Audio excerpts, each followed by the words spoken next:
Toujours engagés dans la quête d'épanouissement, de réussite et de bonheur intégral, les privilégiés du FIAD Lomé poursuivent leur ascension avec détermination. En ce 13 novembre 2025, ils se sont retrouvés dans les locaux de l'École nationale des sages-femmes pour vivre une nouvelle étape de cette aventure transformatrice. Coordonné par le coach Kofi Banyabana, premier conseiller local du CDL FIAD Lomé, la soirée a démarré par une salutation à la nation et au FIAD, assurée par l'ambassadeur Joachim Atassé et le coach Wilfried Labarbouri.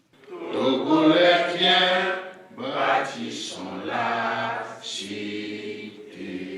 Je m'engage à parler de santé, de bonheur et de prospérité à chaque personne à qui je parle. À l'honneur pour prononcer le discours de bienvenue, le coach Zouleya Touré épouse Sani, styliste professionnelle, qui n'a pas manqué d'accueillir les participants avec des mots bien choisis. Ce soir, j'ai l'immense privilège de vous décréter la bienvenue. Sous un contrôle divin, le monitoring a été concocté pour qu'on n'ait plus dans notre vie le manque, la maladie, les souffrances. Les orateurs retenus ce soir vont, à tour de rôle, vous recharger, non seulement par la richesse des thématiques qui seront abordées, mais aussi par l'énergie vibrante que dégage chacun de nous ici présents.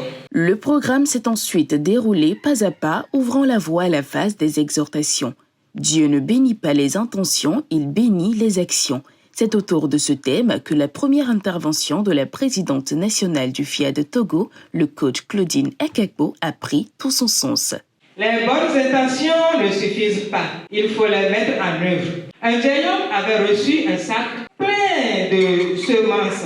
Il se tenait chaque jour devant son champ vide, les semences en main. Il disait, je planterai demain, un autre jour, j'attends la bonne pluie. Il avait toujours l'intention de semer, mais les saisons passèrent et les semences, elles, pourrissaient dans le sac.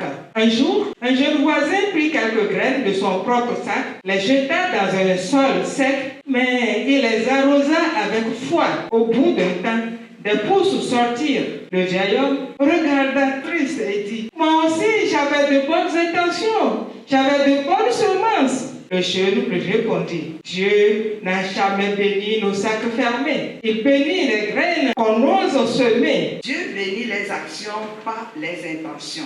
Peu importe la qualité de ton intention, si tu ne sèmes rien, tu ne récolteras rien.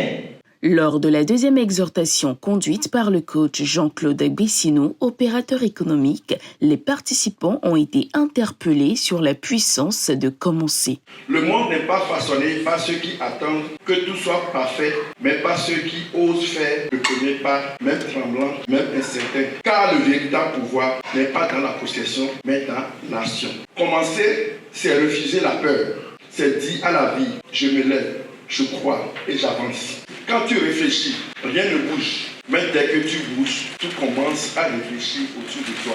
Un petit pas dans la foi vaut mieux qu'un grand rêve dans l'attente. L'admiration, le carburant oublié de l'amour, tel fut le thème de la troisième intervention développée par le coach Djeneba Ouedraogo Koulibaly, responsable d'une agence de voyage. L'admiration, c'est ce regard qui dit « Je te vois, tu comptes, tu es exceptionnel à mes yeux ». Quand tu n'admires plus ton partenaire, tu éteins la flamme. Quand tu cesses d'être admiré, tu perds ton élan intérieur. L'admiration ne dépend pas de la perfection de l'autre, non. C'est une décision de reconnaissance. C'est choisir de voir le beau, le grand, le divin en l'autre, même quand la poussière du quotidien le recouvre un peu. Pose-toi cette question. Qu'est-ce que j'admire encore chez la personne que j'aime? Si tu as du mal à répondre, ce n'est pas que l'amour est mort. C'est juste que tu as arrêté de regarder avec les bons yeux. Dès que tu pourras, écris 5 choses que tu admires chez ton partenaire. Relis-les à voix haute. Ton cœur va se réaligner et ton regard recommencera à briller. L'admiration ravive la gratitude Et la gratitude allume l'amour. Ils ont par la suite marqué une pause pour quelques minutes de showtime. Le ballet d'exhortation s'est refermé avec l'intervention du coach Gabriel Takoudjou, distributeur à Phytosciences, qui a invité chacun à gérer l'attente sans perdre la foi. L'attente n'est pas un temps perdu, c'est un temps de préparation.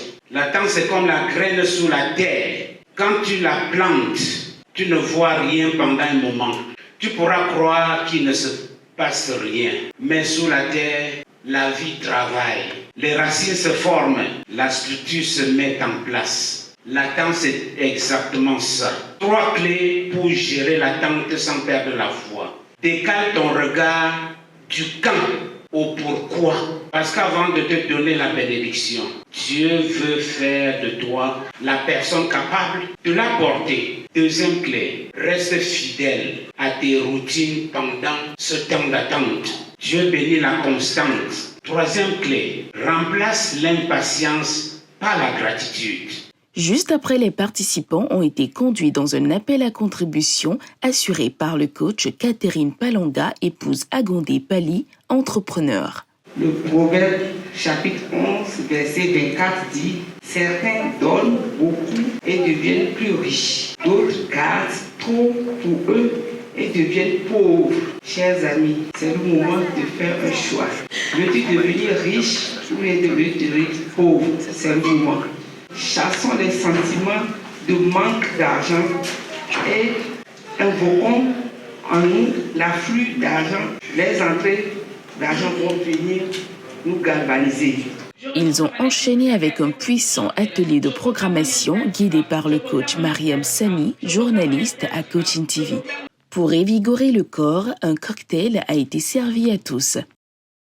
Écoutons ces quelques participants au micro de Coaching TV. Je viens d'Atakwame, je participe également à la FIAD Atakwame. Aujourd'hui, j'ai eu l'honneur de visiter la FIAD Lomé et je rends grâce pour ces personnes exceptionnelles, chaleureuses que j'ai rencontrées ici. C'est aussi tout comme à Atakwame. L'amour est partagé, l'ambiance et tout ce qui va avec. J'ai beaucoup aimé. Il y a une phrase qui m'a touchée ce soir. Dieu agit dans les actions et non dans les pensées en fait. Et ça m'a beaucoup touchée, ça m'a dit beaucoup de choses. Ce soir, j'ai passé une superbe soirée avec la famille. J'ai aimé l'exhortation du dernier coach par rapport à la foi. J'exhorte un jeune qui veut vraiment se développer à venir embrasser la locomotive de coach Pono car c'est une très belle chose. Satisfait, chacun est reparti enrichi, énergisé et mieux armé pour poursuivre son chemin vers la réussite totale.